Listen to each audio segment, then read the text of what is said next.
इस वीडियो में मैं आपसे बात करूंगा। जैसा कि आप सभी को मालूम है, आज RSCIT का एग्ज़ाम आयोजित किया गया है और जिसमें आपके 35 क्वेश्चन थे। प्रत्येक क्वेश्चन 2 नंबर का था। पेपर आपका 70 नंबर का था और पेपर में नेगेटिव मार्किंग नहीं थी, यानी कि अगर आपको किसी क्वेश्चन का आंसर नहीं आ रहा था तो आप उसमें तुक्का भी लगा सकते थे।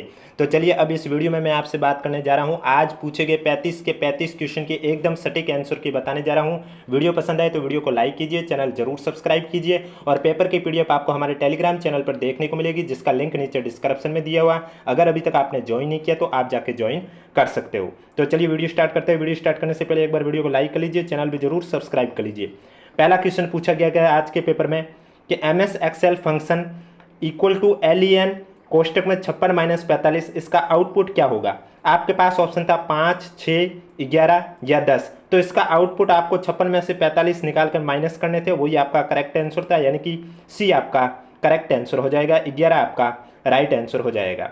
वीडियो कंप्लीट होने के बाद आप जरूर बताएं आज के पेपर में आपके 35 में से कितने क्वेश्चन सही हुए। अगला क्वेश्चन है, आप हर दिन एक रिपोर्ट पर एक ही फॉर्मेटिंग चरण दोहराते हैं, कौन सी एक्सेल सुविधा इन चरणों को स्वचालित कर सकती है। आपके पास ऑप्शन है pure table, filter, macro, formula. तो इसमें आपका राइट आंसर हो जाएगा, आप हर दिन एक रिपोर्ट पर एक ही फॉर्मेटिंग चरण दोहराते हैं। इसमें से आपकी जो मैक्रो एक्सेल सुविधा इन चरणों को स्वचालित कर सकती है, यानी कि सी आपका करेक्ट आंसर हो जाएगा। नेक्स्ट क्वेश्चन आपसे पूछा गया था कि निम्नलिखित में से कौन सा अनुप्रयोग प्रोग्राम सामान्यतः PDF फाइलों को देखने के लिए उपयोग किया जाता है। Device driver, adobe reader, Cortana, Windows defragmenter. तो इसमें आपका जो करेक्ट आंसर है वो हो जाएगा एडोब रीडर। इसका प्रयोग प्रोग्राम सामान्य PDF फाइलों को देखने के लिए किया जाता है, यानी कि इसमें आपका जो करेक्ट आंसर है वो आपका राइट आंसर हो जाएगा, बी आपका करेक्ट आंसर हो जाएगा। अगला क्वेश्चन है आपके सामने, निम्नलिखित में से कौन सा उपकरण संपूर्ण कंप्यूटर सिस्टम के लिए संचार माध्यम है और सिस्टम यूनिट में रखा जाता है। रैम, रोम, ग्राफिक्स कार्ड, मदरबोर्ड। तो इसमें आपका राइट आंसर हो जाएगा मदरबोर्ड जो उपकरण है वो संपूर्ण कंप्यूटर सिस्टम के लिए संचार माध्यम है और सिस्टम यूनिट में रखा जाता है, यानी कि डी आपका करेक्ट आंसर हो जाएगा। अगला क्वेश्चन है आपके सामने, GPS की फुल फॉर्म क्या है।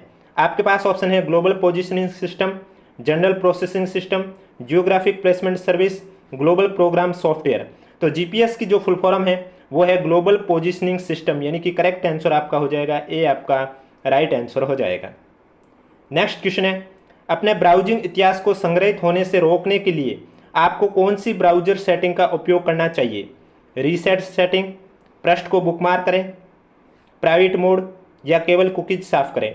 तो अगर आप अपने ब्राउजिंग में हिस्ट्री को इकट्ठा होने से रोकना चाहते हैं तो आपको ब्राउजर में सेटिंग है वो प्राइवेट मोड पर रखनी चाहिए, जिससे कि आपकी हिस्ट्री है वो शो नहीं होती है। सी आपका करेक्ट आंसर हो जाएगा।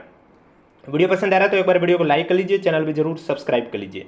नेक्स्ट क्वेश्चन है, 1000 से अधिक मान वाले कक्षकों या सेल्स को लाल रंग में हाईलाइट करने के लिए आप किस एक्सेल सुविधा का उपयोग करेंगे। Auto filter, conditional formatting, data validation, merge cell. तो 1000 से अधिक मान वाले कक्षकों को लाल रंग में हाईलाइट करने के लिए आप कंडीशनल फॉर्मेटिंग सुविधा का उपयोग करेंगे, यानी कि जो करेक्ट आंसर है वो आपका हो जाएगा, बी आपका राइट आंसर हो जाएगा। नेक्स्ट क्वेश्चन है आपके सामने, QR कोड में QR की फुल फॉर्म क्या होती है। आपके पास ऑप्शन है quick response, quality recognition, query record, quadrant reader. तो QR की फुल फॉर्म होती है क्विक रिस्पॉन्स, यानी कि जो करेक्ट आंसर है वो आपका राइट आंसर हो जाएगा, ए आपका राइट आंसर हो जाएगा। नेक्स्ट क्वेश्चन है, 2 फैक्टर ऑथेंटिकेशन का सबसे अच्छा उदाहरण कौन सा है। केवल पासवर्ड, ईमेल सत्यापन, पासवर्ड मोबाइल पर भेजा गया OTP, कैप्चा। तो इसमें आपका राइट आंसर हो जाएगा, 2 फैक्टर ऑथेंटिकेशन का सबसे अच्छा उदाहरण है पासवर्ड और मोबाइल पर भेजा गया OTP, यानी कि सी आपका करेक्ट आंसर हो जाएगा। नेक्स्ट क्वेश्चन है, निम्न में से कौन सा वेब ब्राउजर है। Windows, Chrome, MS Word, paint. तो क्रोम है ये आपका वेब ब्राउजर है, यानी कि बी आपका करेक्ट आंसर हो जाएगा।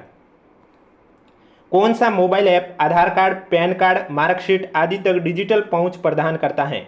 Digi locker, IRCTC rail connect, उमंग, गूगल पे। तो इसमें आपका राइट आंसर हो जाएगा, जो डिजी लॉकर होता है इसमें आप आधार कार्ड, पैन कार्ड, मार्कशीट आदि को डिजिटल रूप में रख सकते हैं, यानी कि जो करेक्ट आंसर है वो आपका राइट आंसर हो जाएगा, ए आपका करेक्ट आंसर हो जाएगा। आपके कितने क्वेश्चन सही होते हैं 35 में से आज के पेपर में, कमेंट बॉक्स में हमें जरूर बताएं। ऑनलाइन बैंकिंग का मुख्य लाभ क्या है? आप केवल नगद राशि ही निकाल सकते हैं, इसके लिए आपको बैंक शाखा में अधिक बार जाना पड़ेगा। यह पारंपरिक बैंकिंग की तुलना में कम सुरक्षित है। आप कहीं से भी 24/7 अपने बैंक खाता का प्रबंधन कर सकते हैं। तो ऑनलाइन बैंकिंग का यही लाभ है कि आप 24/7 यानी कि 24 घंटे और सप्ताह के 7 दिनों में आप अपने बैंक खाते का प्रबंधन कहीं से भी कर सकते हैं। तो करेक्ट आंसर आपका हो जाएगा डी, आपका राइट आंसर हो जाएगा। अपने पावर पॉइंट प्रेजेंटेशन को दर्शकों के लिए पूर्ण स्क्रीन मोड में प्रदर्शित करने के लिए आप किस दृश्य का उपयोग करेंगे? सामने दृश्य, आउटलाइन दृश्य, स्लाइड शो दृश्य, नोट्स पृष्ठ दृश्य। तो इसमें आपका राइट आंसर हो जाएगा अपने पावर पॉइंट प्रेजेंटेशन को दर्शकों के लिए पूर्ण स्क्रीन मोड में प्रदर्शित करने के लिए आप स्लाइड शो दृश्य का उपयोग करेंगे, यानी कि सी आपका करेक्ट आंसर हो जाएगा। अगला क्वेश्चन है आपके सामने, MS पावर पॉइंट में स्लाइड सॉर्टर व्यू का उपयोग किस लिए किया जाता है? स्लाइड में नई सामग्री जोड़ने के लिए, प्रेजेंटेशन को पूर्ण स्क्रीन मोड में देखने के लिए, प्रत्येक स्लाइडों में नोट्स जोड़ने के लिए, या किसी प्रस्तुति में स्लाइडों को पुनः व्यवस्थित और संगठित करने के लिए। तो MS पावर पॉइंट में स्लाइड सॉर्टर व्यू का उपयोग है वो आपके किसी प्रस्तुति में स्लाइडों को पुनः व्यवस्थित और संगठित करने के लिए किया जाता है, यानी कि डी आपका करेक्ट आंसर हो जाएगा। अगला क्वेश्चन है, दो कथन दे रखे, आपको बताना कौन सा सही है और कौन सा गलत है, या फिर दोनों सही है या दोनों गलत है, वो आपको बताना है। पहला कथन है कि UPI ऐप्स बैंक खातों के बीच तत्काल धन हस्तांतरण की अनुमति देते हैं, ये कथन सही है। दूसरा है गूगल मैप्स का उपयोग फोटो संशोधित करने के लिए किया जाता है, ये आपका गलत है, क्योंकि गूगल मैप्स का उपयोग तो आप लोकेशन के लिए करते हैं। तो इसका मतलब कथन फर्स्ट सही है लेकिन कथन सेकंड गलत है। तो इसमें आपका जो करेक्ट आंसर है वो हो जाएगा ए, आपका राइट आंसर हो जाएगा। अगला क्वेश्चन है, एनिमेशन जैसे प्रभाव हैं जो तब होते हैं जब आप MS पावर पॉइंट में स्लाइड शो के दौरान एक स्लाइड से दूसरी स्लाइड पर जाते हैं। Control effect, bar graph, slide transition, slide background. तो इसमें आपका राइट आंसर हो जाएगा स्लाइड ट्रांजिशन एनिमेशन जैसे प्रभाव हैं जो तब होते हैं जब आप MS पावर पॉइंट में स्लाइड शो के दौरान एक स्लाइड से दूसरी स्लाइड पर जाते हैं, यानी कि सी आपका करेक्ट आंसर हो जाएगा। किसी प्रेजेंटेशन के दौरान आप अपने लैपटॉप से प्रोजेक्टर को जोड़ने के लिए क्या उपयोग करेंगे? USB cable, HDMI cable, audio jack, LAN cable. तो किसी भी प्रेजेंटेशन के दौरान आप अपने लैपटॉप से प्रोजेक्टर को जोड़ना चाहते हैं तो आप HDMI केबल का उपयोग करेंगे, यानी कि जो करेक्ट आंसर है वो आपका हो जाएगा बी, आपका राइट आंसर हो जाएगा। नेक्स्ट क्वेश्चन है, कौन सी सेवा ऑनलाइन रेलवे टिकट बुक करने में मदद करती है? IRCTC, Yahoo, Flipkart, Gmail. तो इसमें आपका राइट आंसर हो जाएगा IRCTC ऑनलाइन सेवा है जो कि रेलवे टिकट बुक करने में मदद करती है, ए आपका करेक्ट आंसर हो जाएगा। रैम की फुल फॉर्म क्या है? Random access memory, read access memory, ready access module, rapid action memory. तो रैम की full form random access memory है, यानी कि ए आपका करेक्ट आंसर हो जाएगा। नेक्स्ट क्वेश्चन है आपके सामने, अधिकांश MS ऑफिस अनुप्रयोगों में सेव और सेव एज कमांड के बीच में प्राथमिक अंतर क्या होता है? आपके पास ऑप्शन है, सेव हमेशा एक नई फाइल बनाता है जबकि सेव एज मौजूदा फाइल को अपडेट करता है, ये गलत है। सेव मौजूदा फाइल को अद्यतन यानी कि अपडेट करता है या यदि नया है तो नाम के लिए संकेत करता है। सेव एज हमेशा फाइल नाम और स्थान के लिए संकेत देता है, ये सही है। तो फिर आपका तीसरा और चौथा भी गलत हो जाएगा, यानी कि इसका जो करेक्ट आंसर है वो आपका हो जाएगा बी, आपका राइट आंसर हो जाएगा। आप एक व्यवसाय मीटिंग के लिए पावर पॉइंट प्रेजेंटेशन तैयार कर रहे हैं। आप ये सुनिश्चित करना चाहते हैं कि आपकी कंपनी का लोगो हर स्लाइड पर एक ही जगह पर दिखाई दे बिना उसे मैनुअल रूप से जोड़े। आप उसे कुशलतापूर्वक कैसे प्राप्त कर सकते हैं? प्रत्येक स्लाइड पर लोगो को कॉपी पेस्ट करें, लोगो को स्लाइड मास्टर में डालें, मेल मर्ज विकल्प का उपयोग करें, एक नया कस्टम एनिमेशन बनाएं। तो इसमें आपका राइट आंसर हो जाएगा लोगो को स्लाइड मास्टर में डालें, यानी कि बी आपका करेक्ट आंसर हो जाएगा। नेक्स्ट क्वेश्चन है, MS वर्ड में किसी दस्तावेज के साथ काम करते समय यदि आप अपने पूरे दस्तावेज पर सरूपण विकल्पों का एक पूर्व डिजाइन किया गया सेट लागू करना चाहते हैं तो आप इसका उपयोग करेंगे। Macro, table, theme, drawing tool. तो आपका राइट आंसर हो जाएगा थीम, यानी कि सी आपका करेक्ट आंसर हो जाएगा। नेक्स्ट क्वेश्चन है आपके सामने, URL की फुल फॉर्म क्या है? Uniform resource locator, unified resource language, universal resource location, universal reference link. URL की फुल फॉर्म है यूनिफॉर्म रिसोर्स लोकेटर, ए आपका करेक्ट आंसर हो जाएगा। वीडियो को लास्ट देखने के बाद आप कमेंट बॉक्स में हमें जरूर बताएं आपके आज के पेपर में 35 में से कितने क्वेश्चन सही हुए। लिब्रे ऑफिस इम्प्रेस मुख्यतः किस प्रकार के कार्य के लिए प्रयोग किया जाता है? स्प्रेडशीट बनाने में, डेटाबेस प्रबंधन में, वर्ड प्रोसेसिंग दस्तावेज निर्माण में, प्रस्तुतियाँ विकसित करने में। तो प्रेजेंटेशन विकसित करने में लिब्रे ऑफिस इम्प्रेस का उपयोग किया जाता है। डी आपका करेक्ट आंसर हो जाएगा। अगला क्वेश्चन है आपके सामने, ईमेल भेजने के लिए किस प्रोटोकॉल का उपयोग किया जाता है? HTTP, FTP, WWW या SMTP? तो ईमेल भेजने के लिए प्रोटोकॉल है SMTP, यानी कि डी आपका करेक्ट आंसर हो जाएगा।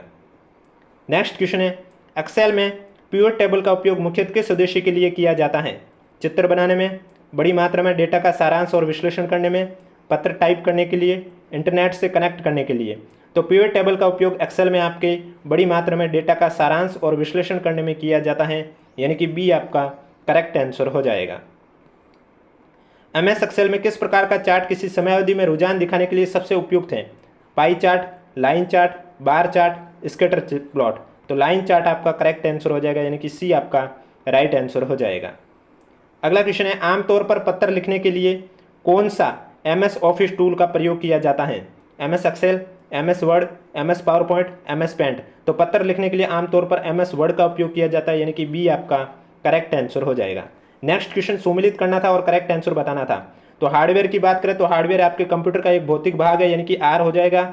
रैम की बात करें तो रैम आपके अस्थायी डेटा भंडारण के लिए प्रयुक्त अस्तर मेमोरी है, यानी कि पी हो जाएगा। ऑपरेटिंग सिस्टम की बात करें तो ये प्रोग्राम जो कंप्यूटर हार्डवेयर और सॉफ्टवेयर का प्रबंधन करता है, यानी कि क्यू हो जाएगा। तो RPQ, यानी कि सी आपका करेक्ट आंसर हो जाएगा। अगला क्वेश्चन है आपके सामने, यदि आप MS वर्ड 2010 में ग्राफिकल सूची, प्रक्रिया आरेख, वैन आरेख, संगठन चार्ट आदि जैसे ग्राफिकल आरेख बनाना चाहते हैं तो आप किसका उपयोग करके आसानी से बना सकते हैं? Smart art graphics, header footer, cross reference, Microsoft draw. तो आपका राइट आंसर हो जाएगा स्मार्ट आर्ट ग्राफिक्स, यानी कि ए आपका करेक्ट आंसर हो जाएगा। नेक्स्ट क्वेश्चन है, इमेज ऑप्टिमाइजेशन से क्या तात्पर्य है? गुणवत्ता बनाए रखते हुए फाइल का आकार कम करना, छवि को टेक्स्ट में परिवर्तित करना, रेजोल्यूशन को 4K तक बढ़ाना, .x प्रारूप में सहेज कर रखना। तो इमेज ऑप्टिमाइजेशन से तात्पर्य है गुणवत्ता बनाए रखते हुए फाइल का आकार कम करना, यानी कि ए आपका करेक्ट आंसर हो जाएगा। एक कंप्यूटर वायरस क्या है? एक प्रकार का हार्डवेयर, एक प्रोग्राम जो आपके कंप्यूटर को नुकसान पहुंचाता है, एक सुरक्षा पासवर्ड, एक प्रकार का प्रिंटर। तो एक कंप्यूटर वायरस से आपका एक प्रोग्राम जो आपके कंप्यूटर को नुकसान पहुंचाता है, बी आपका करेक्ट आंसर हो जाएगा। नेक्स्ट क्वेश्चन है, कंप्यूटर स्क्रीन पर किसी भी छवि की सबसे छोटी इकाई कौन सी है? तो पिक्सेल है वो आपके कंप्यूटर स्क्रीन पर किसी भी छवि की सबसे छोटी इकाई है, सी आपका करेक्ट आंसर हो जाएगा। नेक्स्ट क्वेश्चन है आपके सामने, अगर आप अक्सर किसी इंटरनेट कैफे में सार्वजनिक कंप्यूटर पर अपनी संवेदनशील व्यक्तिगत जानकारी जैसे कि ईमेल हुआ, बैंकिंग हुआ, एक्सेस करते हैं, तो आपको हमेशा ऐसे कंप्यूटर पर अपना काम खत्म करने के बाद क्या जरूरी कदम उठाना चाहिए? बस ब्राउजर टैब बंद करें, कंप्यूटर को तुरंत बंद करें, यदि संभव हो तो अपने सभी खातों से लॉग आउट करें और ब्राउजिंग इतिहास को हिस्ट्री है वो साफ करें, या फिर अगले उपयोगकर्ता के लिए ब्राउजर खुला छोड़ दें। तो सी आपका करेक्ट आंसर हो जाएगा कि यदि संभव हो तो अपने सभी खातों से लॉग आउट करें और ब्राउजिंग इतिहास को साफ करें। नेक्स्ट क्वेश्चन है, जब आप अपने कंप्यूटर से कोई भी फाइल हटाते हैं तो आमतौर पर सबसे पहले कहाँ जाती है वो फाइल? स्थायी रूप से हटा दी जाती है, माई डॉक्यूमेंट फोल्डर में जाती है, रिसाइकल बिन में जाती है, डाउनलोड फोल्डर में जाती है। जब आप अपने कंप्यूटर से कोई भी फाइल हटाते हैं तो वो आम तौर पर रिसाइकल बिन में जाती हैं, सी आपका करेक्ट आंसर हो जाएगा। तो ये था आज का पेपर जो कि RSIT एग्जाम आयोजित हुआ था, उसकी एकदम सटीक आंसर की। वीडियो पसंद आए तो वीडियो को लाइक कीजिए, चैनल जरूर सब्सक्राइब कीजिए, कोई भी डाउट है तो नीचे कमेंट बॉक्स में पूछिए। और पेपर की PDF आपको हमारे टेलीग्राम चैनल पर देखने को मिलेगी, जिसका लिंक नीचे डिस्क्रिप्शन में दिया हुआ। अगर अभी तक आपने ज्वाइन नहीं किया तो आप जाके ज्वाइन कर सकते हो। पेपर में आपके कोई भी नेगेटिव मार्किंग नहीं थी, 35 क्वेश्चन थे, प्रत्येक क्वेश्चन 2 नंबर का था, 70 नंबर का आपका पेपर था।